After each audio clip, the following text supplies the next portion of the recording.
Controlling pengelolaan kualitas air. Kualitas air merupakan salah satu faktor penting dalam keberhasilan pengelolaan perairan dan kegiatan budidaya perikanan.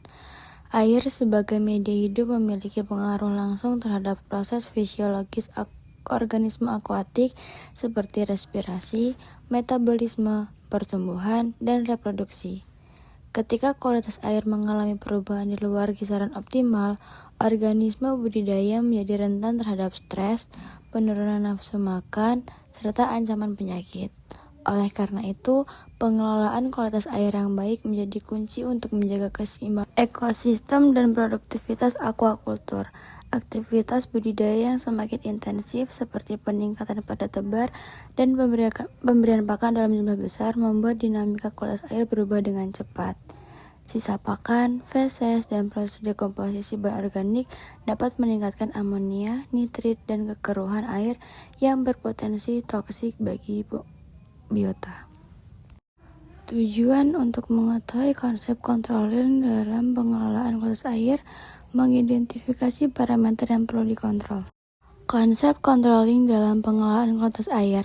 Controlling dalam pengelolaan kualitas air merupakan suatu proses pengawasan yang dilakukan secara terencana untuk memastikan bahwa seluruh parameter yang mempengaruhi kondisi perairan berada dalam kisaran yang aman bagi organisme akuatik.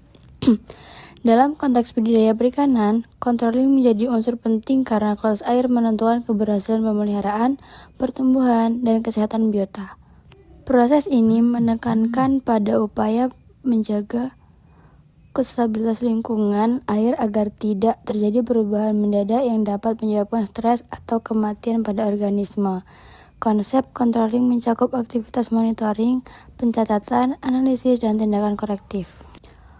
Controlling kualitas air juga berperan sebagai upaya preventif, yaitu mencegah munculnya gangguan atau penyakit melalui pengelolaan lingkungan yang stabil.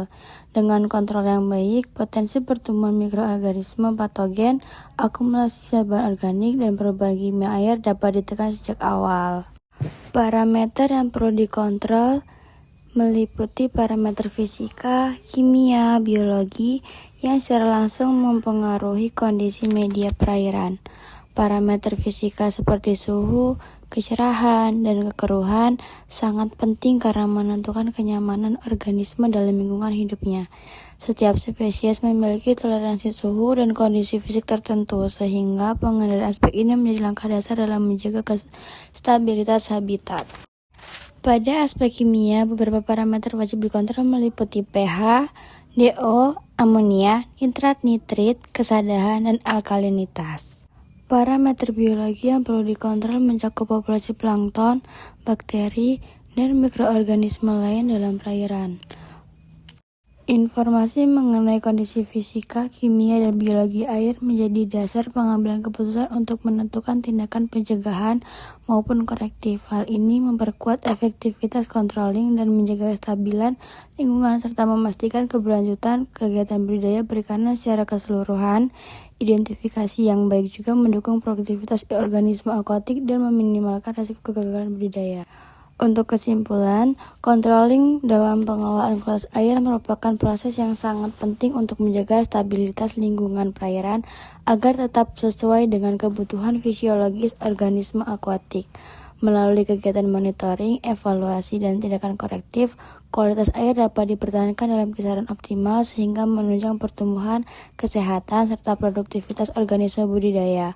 Konsep controlling tidak hanya bertujuan untuk mengatasi permasalahan yang muncul, tetapi juga mencegah terjadi penurunan kualitas air secara lebih dini. Sekian dari saya, kurang lebihnya mohon maaf. Wassalamualaikum warahmatullahi wabarakatuh.